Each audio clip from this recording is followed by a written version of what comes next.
I will never forget what my cruel mother-in-law did to my innocent son. That day left a mark on me I can never erase. My sweet 3-year-old, Jack, has a serious peanut allergy, something she knew very well. Still, while I was away, she deliberately forced him to eat a peanut butter sandwich. The reaction was immediate and terrifying. His little face broke out in a violent rash, his lips swelling as he gasped for air. But the worst part wasn't the sandwich. It was what she did after he refused to eat more. What happened next still haunts me. It was something so heartless, so shocking, that no mother should ever have to witness it.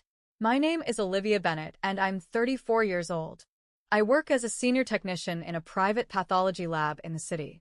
I've always been detail-oriented and careful, traits that serve me well both in my work and my personal life. I live with my husband Liam, who is 36 and a home design consultant. He's well known in the community for his architectural flair and calm demeanor. Together, we have a beautiful 3-year-old son named Jack. Jack is the light of our lives, smart, cheerful, always curious, but he has a severe peanut allergy that we discovered when he was just 6 months old. Since then, we've done everything possible to protect him. We carry his EpiPen everywhere, educate caregivers, and avoid places or situations that might expose him to peanuts. Despite these efforts, there's always a lingering fear in my heart that someone might ignore the seriousness of his condition. That fear wasn't just paranoia, it was a warning that I should have paid even more attention to. Jack's allergy has always been a sensitive subject in our family, not because of Jack himself, but because of my mother-in-law, Linda. From the very beginning, Linda refused to believe that food allergies were real. She often said things like, "In my day, kids ate whatever was on the table and grew up just fine." Every time I tried to explain Jack's allergy to her, how even a trace amount of peanut could send him into anaphylactic shock, she would roll her eyes and say I was overreacting. I even gave her the official diagnosis papers from Jack's pediatric allergist, but she dismissed them as Dr. Drama. Her daughter Anna, my sister-in-law, often stood by her mother's side. Whenever the topic came up, Anna would mutter, "Well, Mom does have a point," as if that somehow justified ignoring a child's medical condition. Their attitudes created a growing rift between me and Liam's side of the family. I tried to keep things civil for Jack's sake, but it wasn't easy. Things really worsened after Jack was born. Linda constantly insisted that my kids ate everything and claimed I was turning Jack into a fragile child. At family events, she would mock the separate snacks I packed for Jack and loudly ask, "Why can't he just eat what everyone else is eating?" Once, I even caught her trying to give Jack a bite of her peanut-laden dessert. I had to snatch the spoon away and pull Jack aside before anything happened. Liam tried to act as the peacemaker, telling me things like, "Mom's just set in her ways," or "Don't take it personally."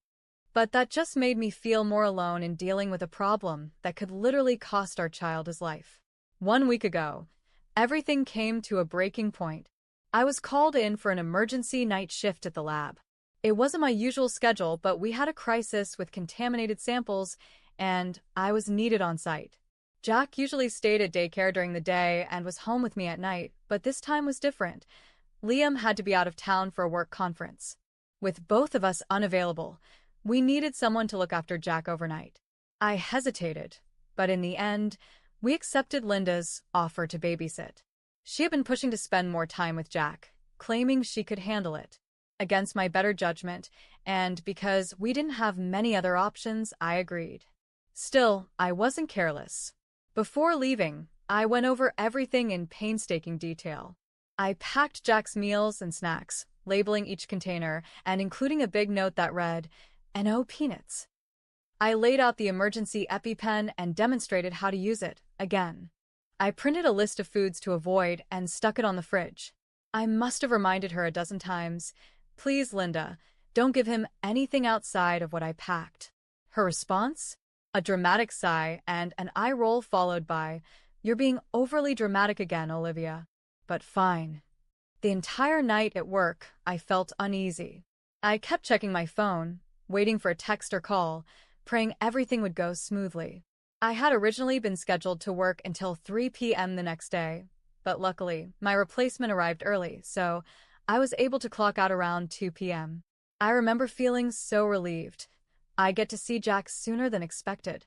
I was tired to my bones, but the thought of my little boy's smile gave me energy.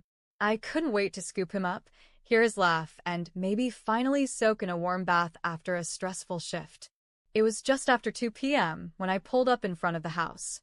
The sky was overcast, and a light breeze rustled the trees, but I barely noticed. My mind was on Jack. I grabbed my bag, walked up to the door, and let myself in. "I'm home," I called out as I stepped inside, expecting to hear Linda's usual sarcastic greeting or Jack's tiny footsteps rushing toward me. But the house was oddly quiet. Then I heard the TV playing in the living room and Jack's familiar giggle echoing faintly through the hallway. "Linda? Jack." I called again, dropping my bag near the entrance. Still no answer. As I walked into the living room, the world around me seemed to slow. My heart sank into my stomach. There, sitting comfortably on the couch, was Jack, smiling, happy, and completely unaware of the danger in front of him. On the coffee table in front of him was a plate with a half-eaten peanut butter sandwich. I could smell it from across the room, the sharp, oily scent of peanuts. Linda sat next to him, watching him with a proud expression on her face, like she'd just done something remarkable. My chest tightened, and the blood drained from my face. I froze, the air sucked out of my lungs. "What are you doing?" I screamed, my voice cracking with panic. Linda looked up, surprised. "You're back already? It's not even 3 yet." My instincts took over. I tried to rush toward Jack, but Linda stood up and blocked my path. "What did you feed him?" I demanded, my voice trembling with fear. "What he wanted. What normal kids eat," she said, folding her arms. "You're just being overprotective, Olivia." I stared at her, stunned. "What are you thinking? I've told you again and again, Jack has a peanut allergy. I even showed you the doctor's diagnosis." Linda's face hardened. "Be quiet. He'll get used to it if you stop coddling him." That's how Anna got over hers. That was it. Something inside me snapped. I shoved Linda aside, not roughly but firmly, and rushed to Jack's side. His cheeks were flushed, and a red rash was forming around his eyes. He was scratching at his neck, and in the softest, weakest voice, he said, "Mommy, my throat feels funny." I dropped to my knees in front of Jack, trying to stay calm even as my hands shook. His breathing was getting heavier, his lips starting to puff up. I gently touched his forehead and cheeks. His skin was warm and blotchy, and the swelling was visibly increasing. I had seen this before in medical case files and emergency training sessions, but this time it was my own child. This was the early stage of anaphylactic shock, and I didn't have time to waste. "It's okay, baby. Mommy's here," I whispered, brushing a lock of hair off his forehead. I sprang up and opened the drawer in the side table where I'd placed the EpiPen just in case. Thank God it was still there. I yanked off the safety cap, knelt down, and injected it into Jack's thigh through his pants. He whimpered slightly, but didn't cry. He was too focused on the tightness in his chest, the itching in his throat, and the confusion clouding his eyes. "What are you doing?" Linda gasped behind me. "That's not necessary. It's just a little rash. Call an ambulance." I snapped, my voice nearly cracking. But she didn't move. She just stood there, frowning. "You're overreacting again. Jack's fine. Anna had the same rash when she was little." "I told you." I didn't wait to hear the rest. Jack was gasping now, his little hands clutching at his throat as if trying to open it. His lips were pale and swollen, and his eyes were darting around in panic. "Jack," I cried. I pulled out my phone and dialed 911 with my free hand, holding him close with the other. "My 3-year-old is having an anaphylactic reaction. I've given him an EpiPen, but he's still worsening. Please send an ambulance now." I looked up. Linda was still standing there, pale and speechless, finally realizing what she had done. Her mouth opened slightly. I didn't think." "You didn't think?" I spat, holding Jack tighter. "You fed him poison." I couldn't wait for the ambulance. I scooped Jack into my arms, bolted toward the front door, and rushed to the car. Linda tried to follow. "I'll come too," she said in a trembling voice. I turned around, my eyes ice cold. "You've done enough. Stay here. Call Liam and tell him the truth." I strapped Jack into his car seat, tears clouding my vision, and slammed the door shut. As I sped off toward the hospital, I saw Linda's figure shrinking in the rearview mirror, her hands trembling at her sides, the first hints of real fear on her face. I drove faster than I ever had in my life.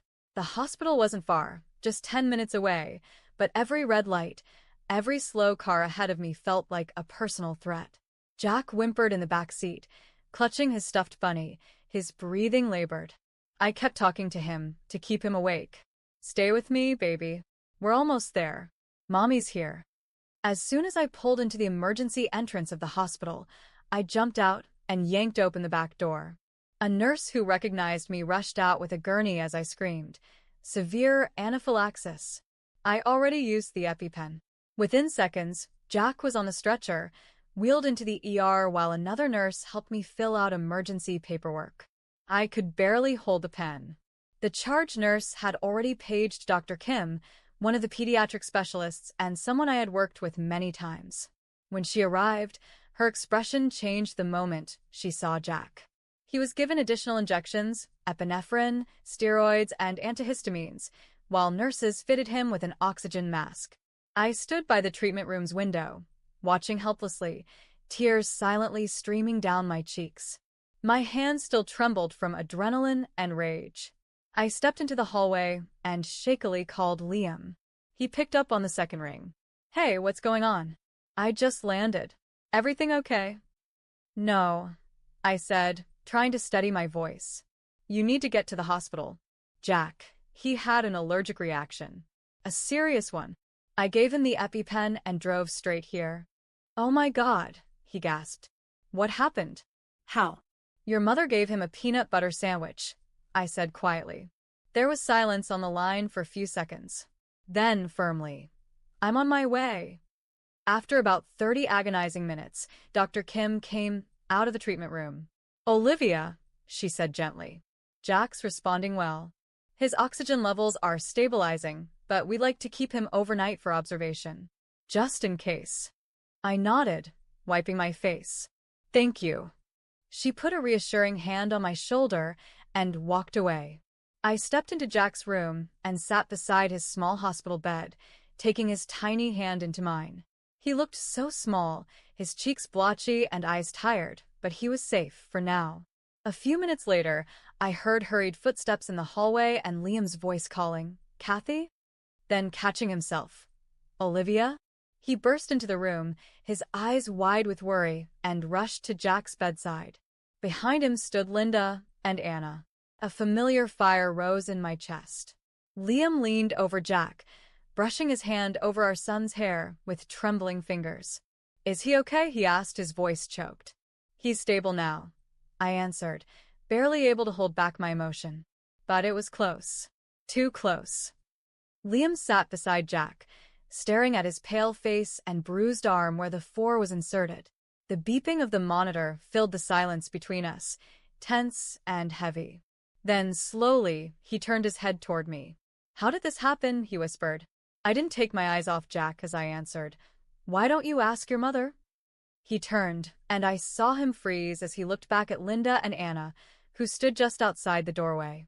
Linda looked smaller than usual, her confident posture gone, her face pale, her hands clasped tightly in front of her.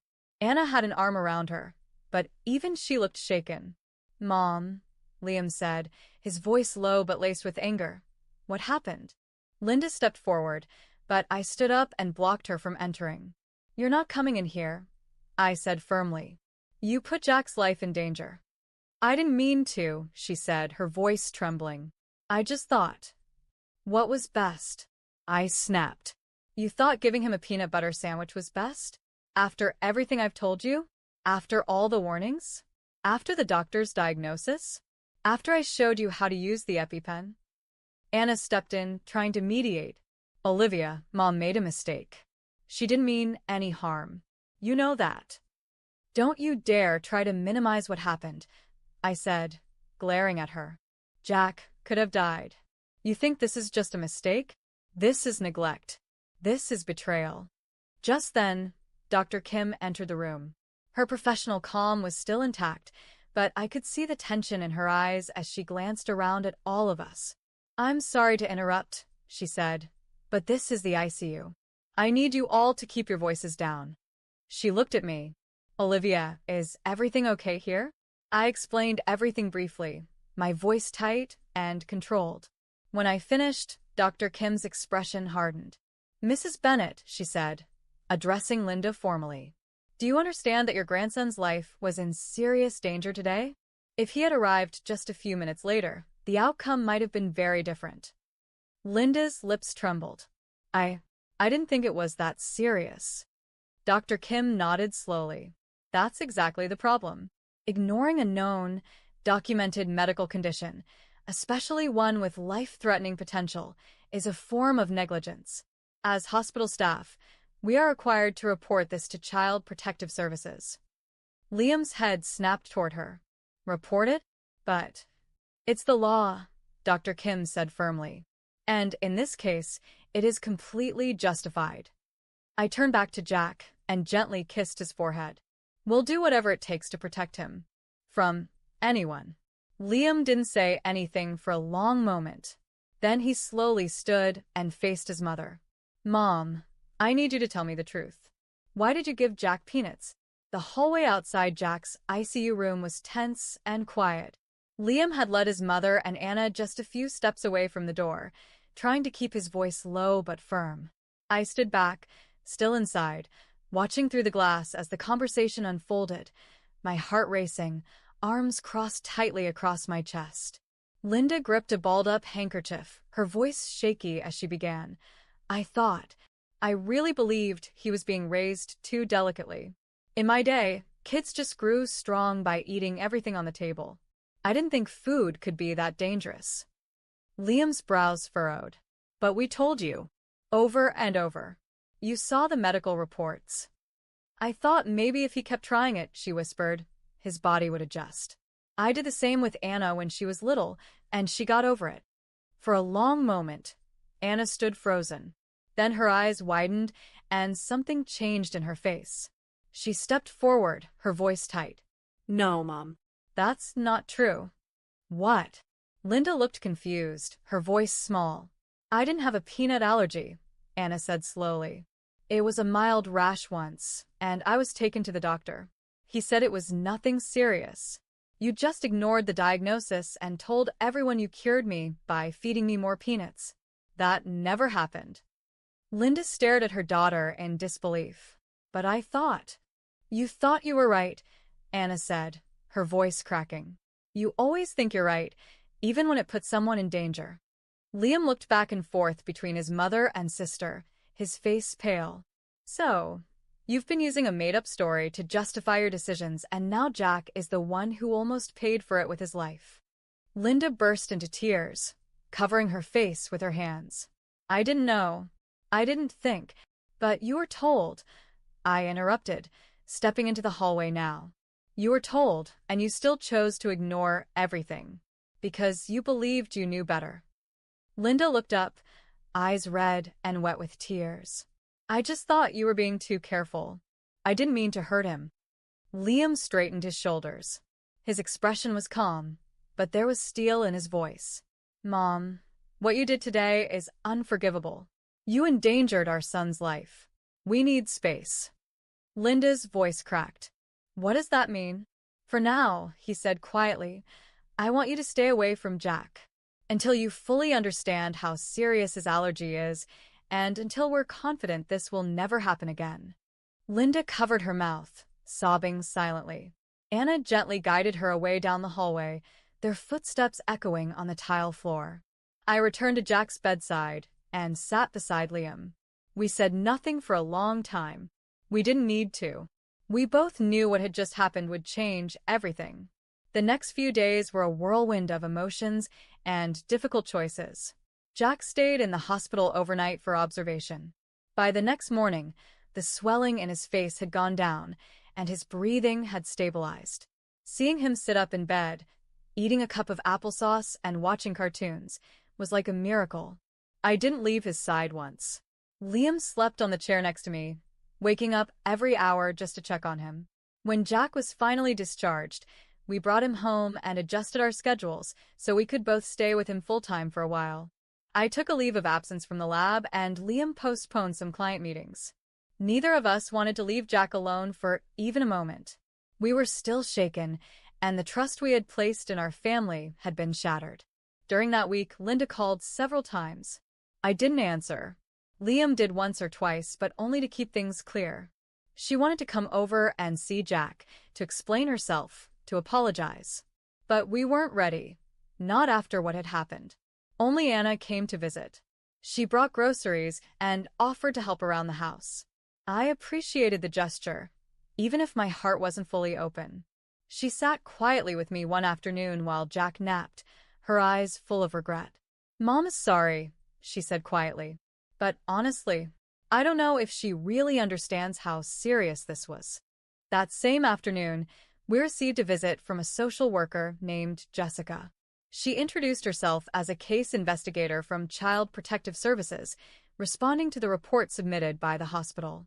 Jessica was kind, professional, and direct. "I know this is a lot to handle," she said gently, "but we need to ensure Jack's safety and confirm that steps are being taken to prevent this kind of incident from happening again." We sat with her at the dining table and went through everything: how we had warned Linda repeatedly, shown her medical reports, taught her how to use the EpiPen, and still she had ignored it all. Jessica took detailed notes, nodding thoughtfully. "I understand," she said. "In this situation, considering legal options, including a restraining order, is very common, especially when the danger to a child is well documented and the caregiver has shown repeated disregard for safety." I looked at Liam, then back at Jessica. "We're not trying to destroy our family," I said. "But Jack comes first. Always." Jessica nodded. "That's exactly the priority you should have." That evening, after Jack was tucked into bed, Liam and I sat together at the kitchen table. His fingers were interlaced with mine. "We need to take action," he said. I nodded. "Let's call Mark Wilson in the morning." The following morning, we met with Mark Wilson, a well-respected family attorney we had worked with once before when drawing up our will after Jack was born. When we explained what had happened, down to every heartbreaking and reckless detail, he listened carefully, occasionally scribbling notes. His expression grew more serious with each sentence. "Even if there was no intent to harm," Mark said, leaning forward, "what your mother-in-law did still qualifies as clear negligence under state law. Given the medical documentation, your repeated warnings, and the hospital report, you have a strong case. The court will almost certainly prioritize Jack's safety." "What are our options?" Liam asked quietly. "You can apply for a temporary restraining order, effective immediately upon approval. It will prevent her from approaching Jack or entering your home," Mark explained. "We can also submit a full statement, attach the hospital's medical records, the CPS report, and any text or voice messages that reflect her disregard for the allergy warnings. Later, we'll have a formal hearing where the court will decide whether to issue a longer-term order and what additional conditions may apply." We both looked at each other. It felt heavy, legal action against Liam's own mother, but after everything that had happened, it didn't feel wrong. It felt necessary. "I'll file the paperwork today," Mark said, "and we'll request the hearing as soon as possible." 2 days later, we received confirmation. The court had granted an emergency restraining order. Linda was prohibited from coming within 100 feet of Jack or entering our home without permission. The order would remain in effect for 2 weeks, until the formal hearing. That evening, Linda called. When Liam answered and told her about the court order, I could hear her voice through the speaker, panicked, trembling. "How could you do this to me?" she cried. "I'm his grandmother. I just made a mistake." "No, Mom," Liam replied steadily. "You ignored us. You risked his life. This isn't about punishing you. It's about protecting our son." "But I didn't mean," she began. "Yes, you didn't mean to," Liam said, his tone calm but unyielding. "But you still did it. And until we're sure you truly understand that, we need space. After that call, things escalated in an unexpected way. Linda began telling her friends, especially people from her church, that we were turning her own grandson against her and treating her like a criminal. But the reaction she received wasn't the one she expected. What Linda hadn't anticipated was that our community, especially the parents, didn't take her side. In fact, the backlash was immediate. Several members of her church, especially younger families with children who had allergies or special needs, began to pull away from her. People she had known for years stopped returning her calls. One mother even told her point-blank, "You could have killed your grandson." What kind of grandmother ignores a medical condition like that? Even in places where she once held a respected voice, she found doors beginning to close. Her social circle, which had been a source of pride, became uncomfortably quiet. And while Anna remained in contact with her, even she started speaking to her mother with more caution, her tone firmer than I had ever heard. Anna visited us again a few days later. She sat across from me in the living room, nervously twisting her fingers. "I've been talking to Mom," she said.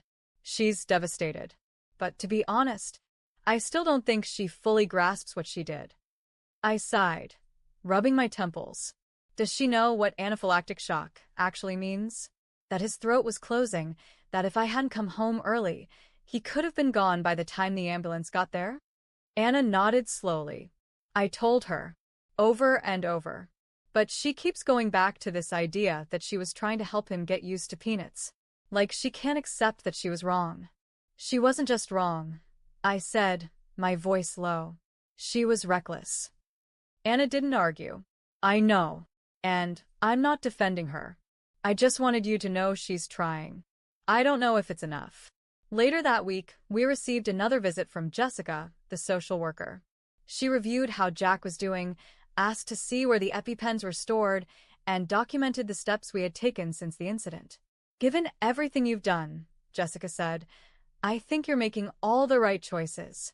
But I still recommend following through with the court process.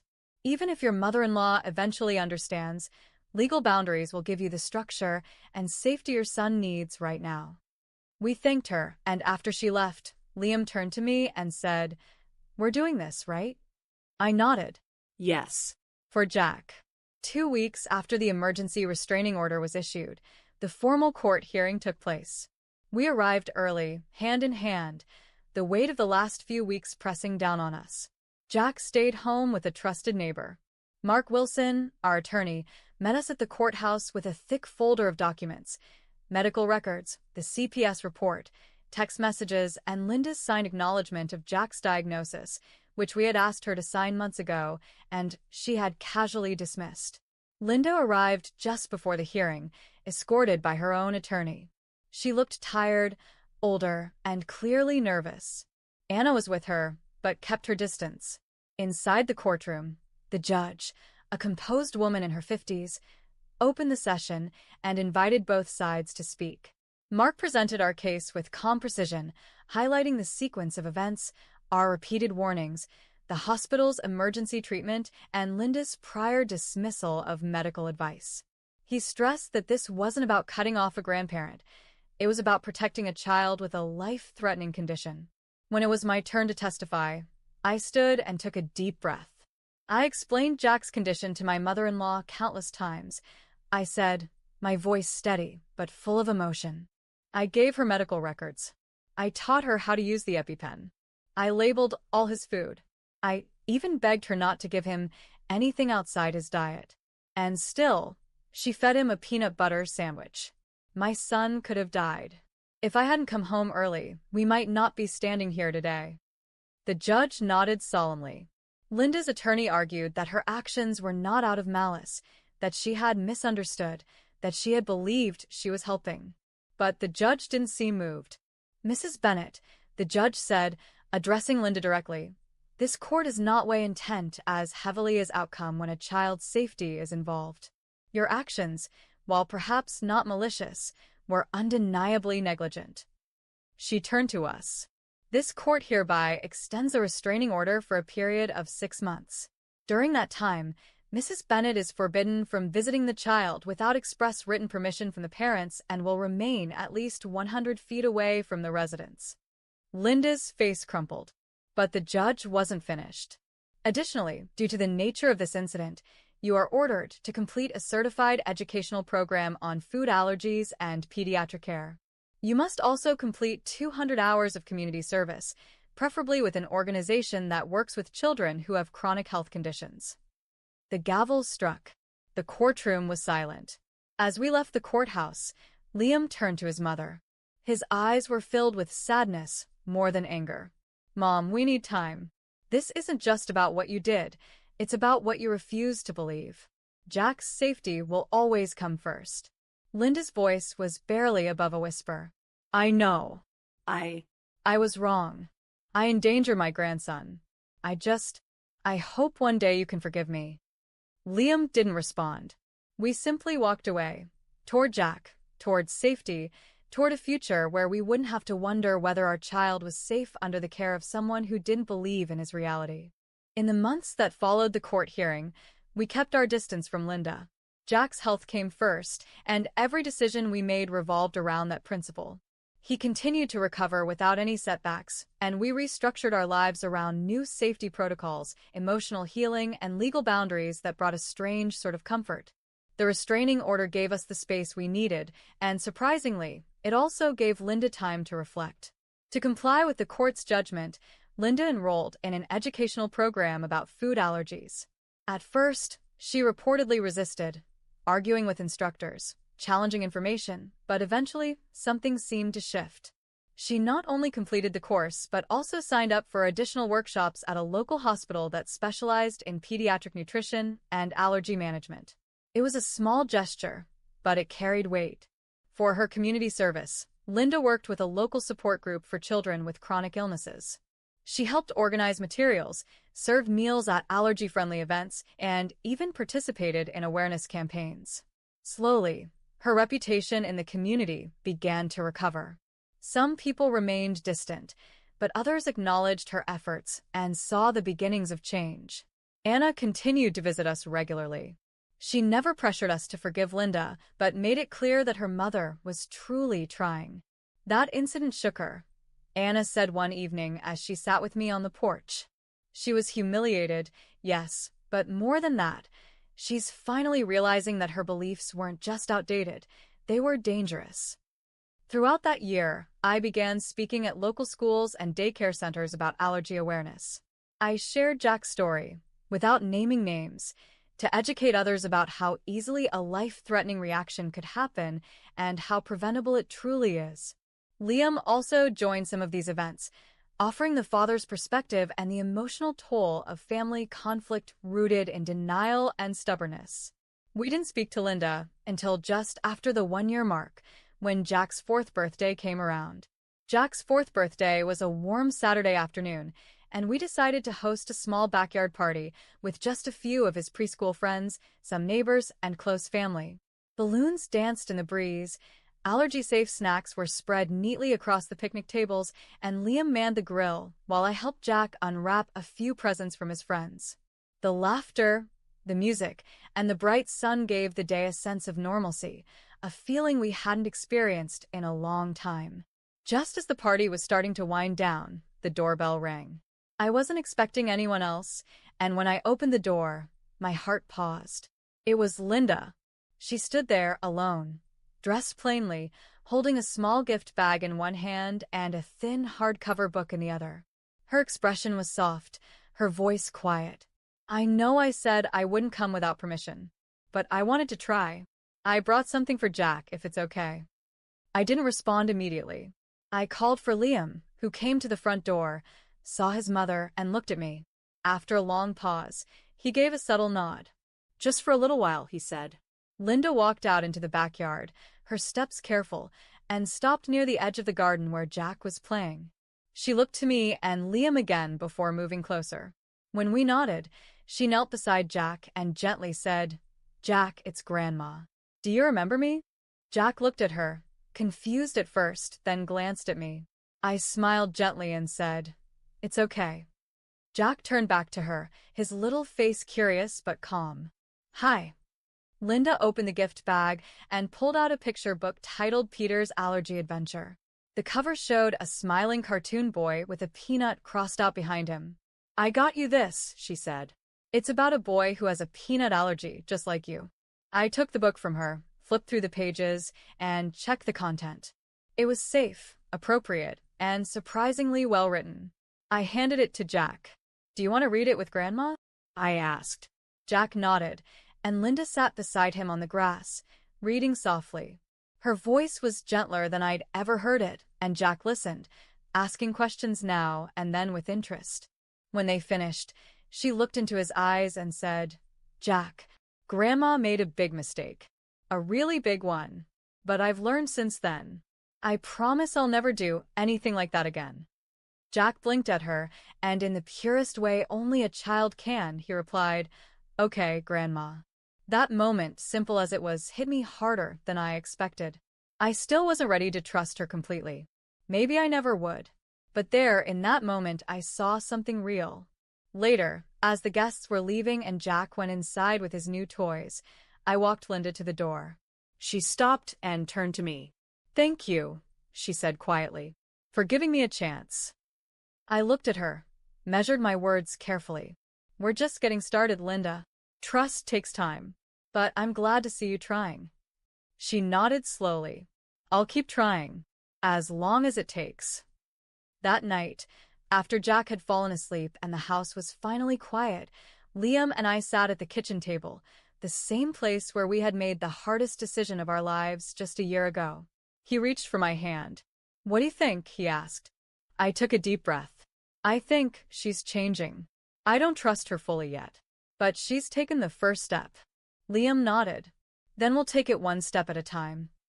We sat there in silence, watching the stars through the window, letting the weight of the past year rest gently on our shoulders, heavier than before, but somehow easier to carry now. Our family wasn't perfect, but it was healing. Slowly, cautiously, and with our son's safety always first. Thank you so much for watching this powerful story. If it moved you or made you think, don't forget to like the video and leave a comment below. We'd love to hear your thoughts and experiences. Make sure to subscribe to the channel for more real-life inspired stories that shed light on important issues, family dynamics, and emotional journeys.